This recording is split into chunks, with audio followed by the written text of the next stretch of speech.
Hello there, it's Susie Walker here from Psychologies magazine, and I am joined by the wonderful Mary Fenwick, Psychologies Agony Aunt, and we are delighted to announce that Mary was going to be doing a weekly wisdom clinic. I don't know what you want to call it, on Instagram Live every day, not every day, every Tuesday. So I'm so delighted that you're coming to and joining us, Mary. So every Tuesday at 5:30, our lovely Agony Aunt Mary is going to be answering your questions, talking about how to improve your mental health.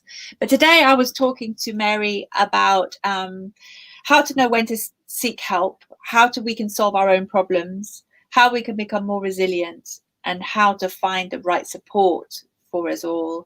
Mary is the perfect agony aunt for us. She's a journalist, she's a coach, she's a widow, she's a divorcee, she's a mother, she's a stepmother. She has, it feels like, faced a lot of challenges and struggles. And I often that wisdom comes from that place of facing your own struggles. You're the perfect agony aunt for us. So welcome, Mary. Very excited that we're going to be talking today. Thank you. You know, what I'm often talking to people about is that I don't have all the answers. And in general, I don't like the idea that we're looking for a guru. So one of the main things that I like to say is we have probably got our own best answers inside us. And I'm usually wanting to encourage people to turn that direction.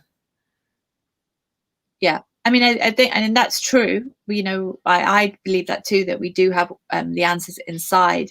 But I always forget, for example, that I have really good journalistic skills, so I can find the help or support, or I need to figure out something, and I can find it out. So for many people, they don't know where to even start. So let's say that you have a problem and you want to start to solve it. I mean, obviously, most of us will turn to Google, but then it's kind of, well, I mean, you can see it now, you know, with everything that's happening with COVID, there's so much information and misinformation out there. So how do we start to research something? How do we find the right experts to start sort of saying, okay, these are maybe possible solutions to my problem? So where do we start, Mary?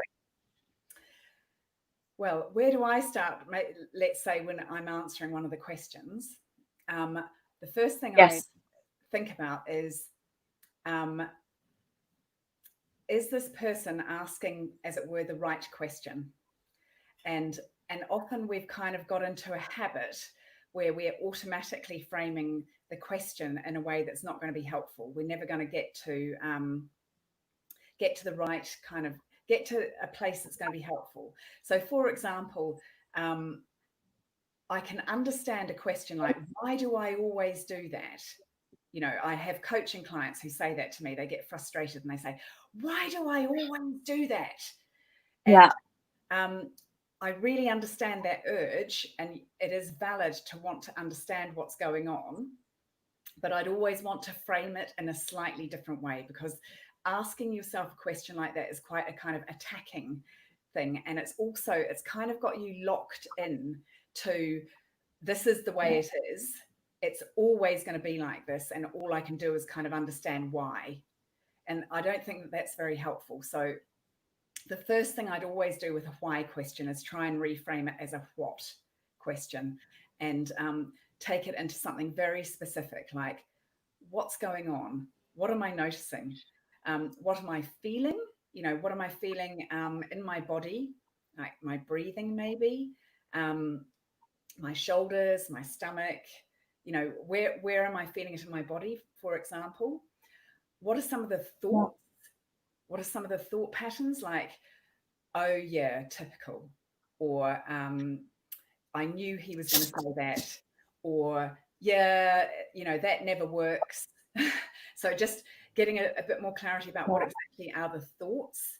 And then if possible, you kind of backtrack and what was happening just before I started feeling this way. So that's, as you will recognize, that's a thing about what's my trigger? What has sent me off down this spiral? And so I find those things, starting with an examination of what, when, where. So these are all the journalistic questions. Any of them except for why is going to get you to something that is a bit more of a solid base to start from. So asking the right questions. So rather than a why question, can take us into kind of victim mode, spiral downwards. It's to actually look at questions that will help you. It's like when you put that, if you put a why question into Google, it might give you very different questions to, what help is available or what support is available. How do we know when the expert is good? Do you mean? How do we find the right experts? It might be something you're trying to solve around, I don't know, let's say, am I depressed? What am I really struggling here? Where do we go for help and support, for example, with something like that? And how do we find the right expert to help us? Well, you and I also have this journalistic perspective of, who is a reliable source. And on a certain level, it is to do with scale. So, for example, this is one of the reasons that I feel a little bit uneasy about gurus is I think it's fairly rare that there's been one individual who has come up with some genius solution to something that nobody's ever thought about. So I like things to be cross-referenced. And so, for example, in terms of research, what that is called is peer-reviewed research. So that is, I'm a psychologist. I've put this, which I'm not, by the way, Susie, that's not me saying I am. That would be following somebody who is a psychologist, for example, who has submitted their work to review by other psychologists. So there's kind of a triangulation of that, those ideas, they've been tested.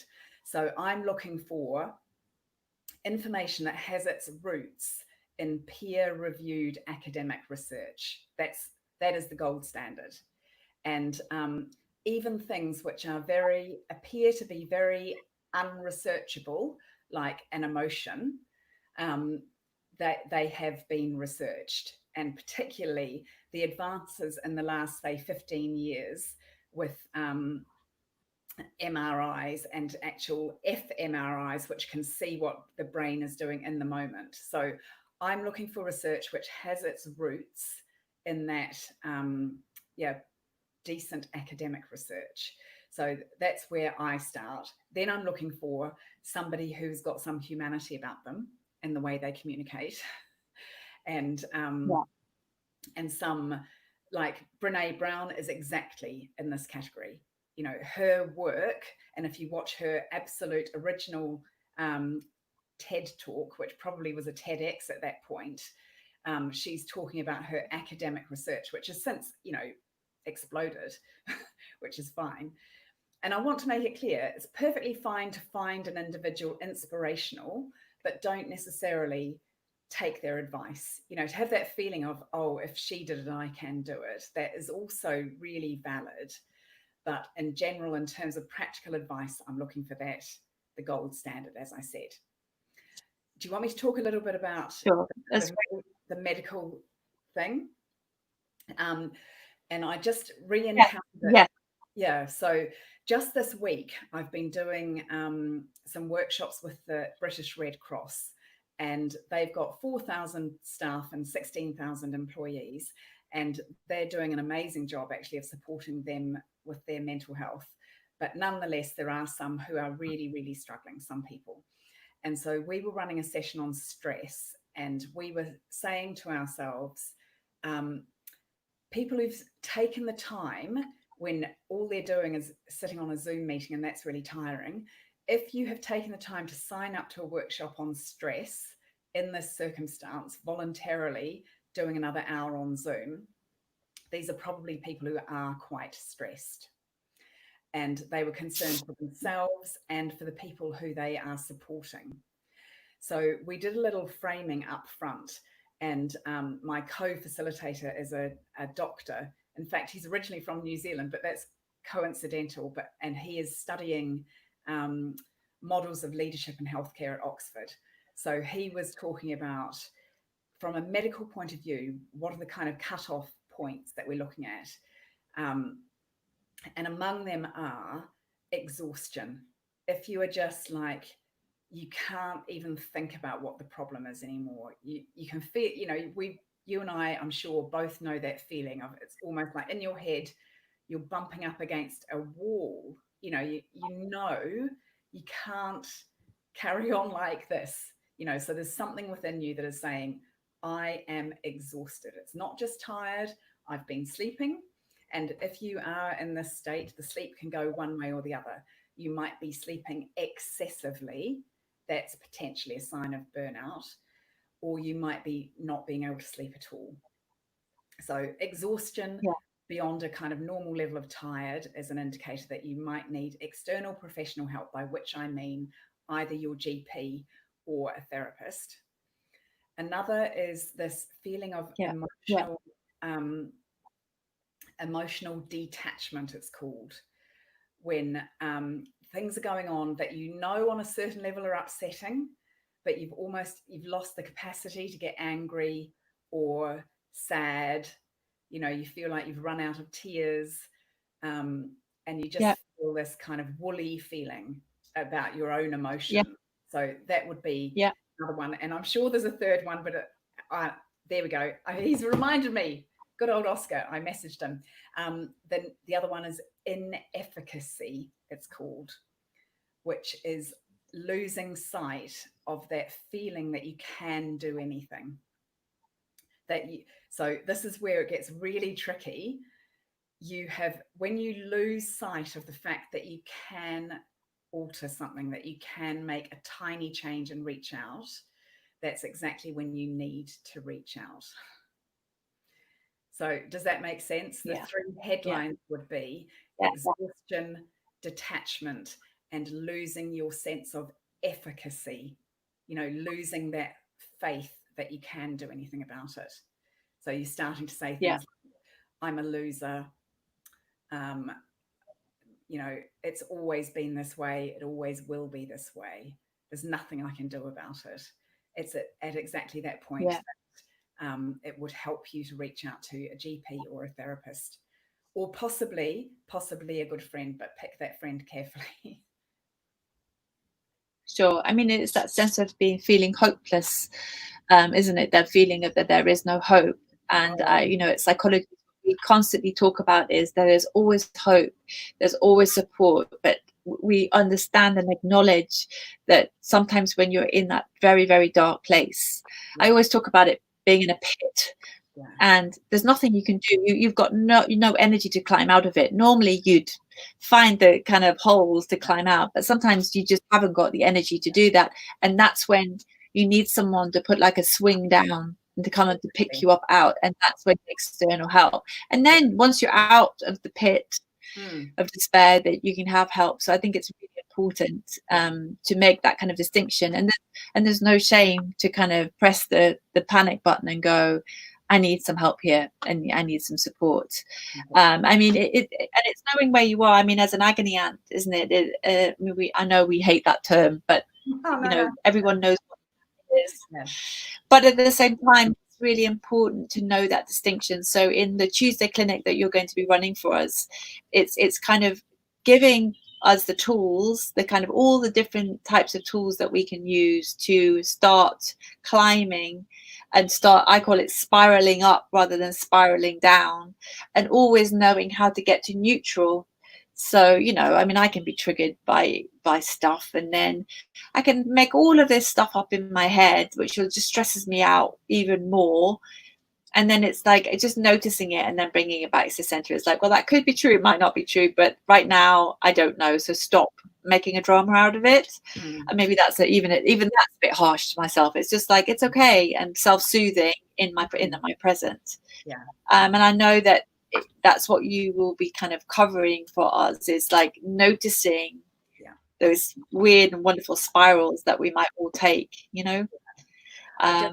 So Sorry, no, so much I want to say. Yes. Keep going. Did you want to Yeah. ask a So question? tell us a little bit about what you hope. What's your intention for your Tuesday 5:30 Wednesday wisdom clinics? What Yeah. is your intention for those moments? Weekly wisdom on a Tuesday. It's going to be on a Tuesday. It's a combination of things. One is sometimes just sharing stories, either my own or stories of coaching clients, which are always anonymous, obviously, or my own family and experience.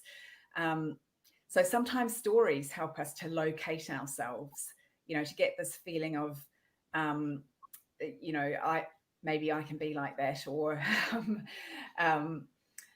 and I think for both you and I, Susie, there's a possibility that people look at us and they think that we've got it all sorted, and that's quite a disempowering thought.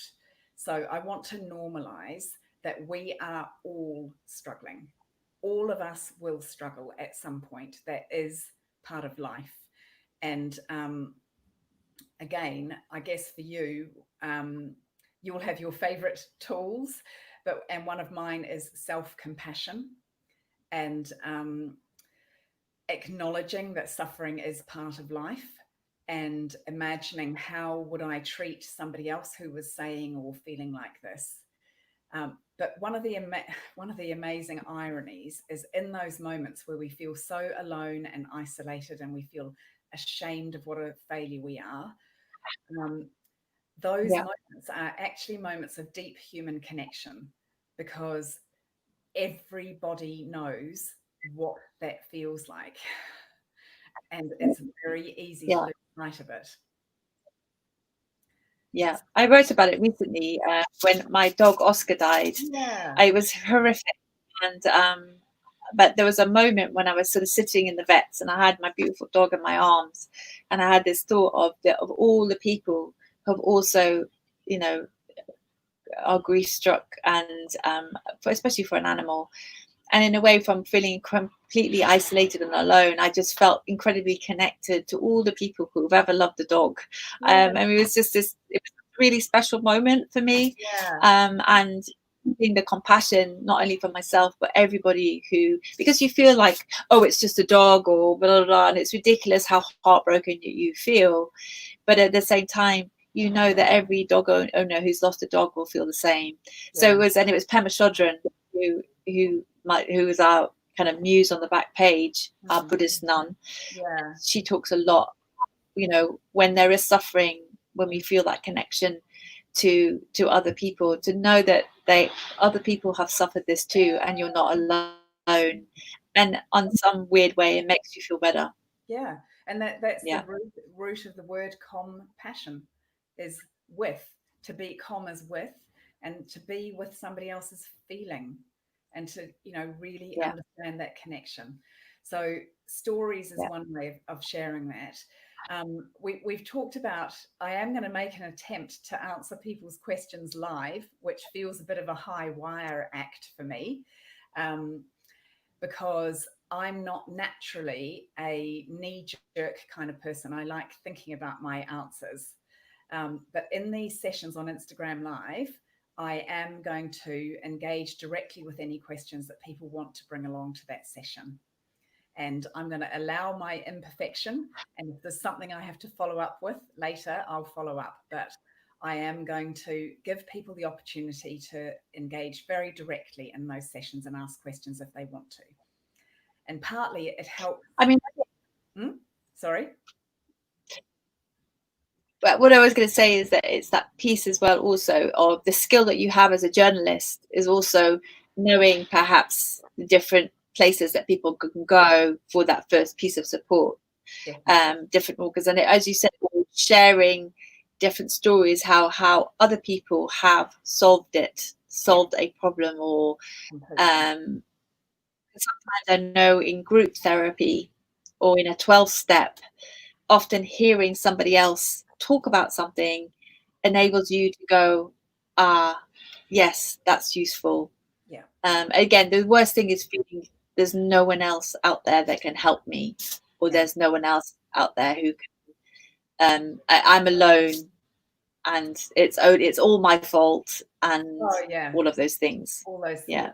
And I saw your Facebook Live with Lou Lebentz about trauma and how she was normalizing the fact that we are all going through a collective trauma at the moment.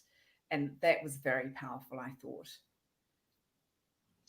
I mean, that interview has really stayed with me, because she talked about how we're all responding to this trauma, and either we're over responding or we're under responding. That's just, so some people are going, I can't cope, and kind of go to bed, and the other people kind of are creating things and that's definitely me. I've gone into this kind of hyperdrive, and neither is right or right. So there's kind of been some lot of squabbling on social media about, oh, for goodness sake, you know, I'm not going to write a book in lockdown. But it's not that people are better than others. It's simply, it's our way of coping, and it's acknowledging that it's a way of coping. And also, just for the people who are over responding, is really, it's keeping yourself really fast and going, and which is totally my style. You know, I'm trying to write a bloody column about going slow, and here I am going very, very fast. And it's because it's the habitual way that I deal with trauma. Yeah, it's so interesting. So yes, I think that kind of wisdom about, again, I didn't know that there were these two ways of dealing with trauma, and like, oh, okay, that explains a lot about what I'm doing. Yes. Yeah. So great. I'm so delighted you're going to be sharing that. One of the phrases that I use for myself when I hear myself doing that or feel myself doing that is, my life is not an emergency. You know, it's not an emergency. Yeah. That's a nice mantra. That's really good. I know that with the magazine, you know, sometimes it feels really stressy sometimes, and then I just say, I don't work for a hospital. No one's, you know, there isn't, you know, I'm not a doctor.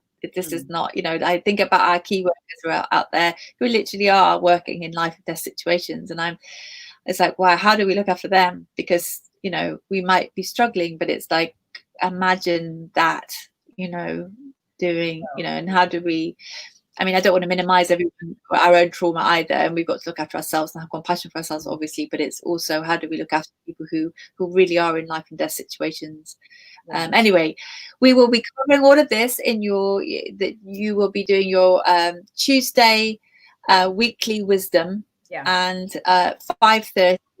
Thank you so much for agreeing that and for leading on this. I know that it will be incredibly useful for lots of people. So tune in next Tuesday, 5:30 on Psychologies Instagram Live. Thank you so much for your time today, Mary, as well. Well, thank you, and thank lots you of love. For this lovely community. Thank you. Okay, speak to you soon. Bye bye.